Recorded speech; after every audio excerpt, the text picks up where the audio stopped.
አቺ ባልየ ምግብ ሳሰሪልኝ ነው እንደዚህ መተሽ መስሪው? ይቅርታ የኔ ባል ረፍዶብኝ ነበር። ደግሞ ልጃችንን ማሞት ነበር። ምን አገባኝ? ፈልገሽ አይደል እንደ ወለድሽው?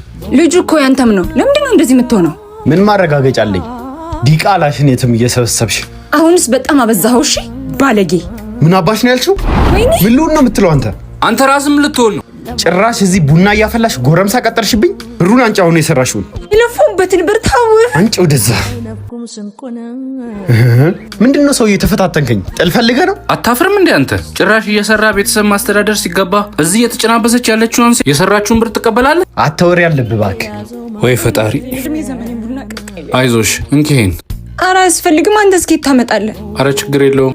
እኔ ከስራ በኋላም ተዝናንቼ ገንዘብ ሰራለሁ። ተዝናንቼ? እንዴት? በሀብታም ቤት።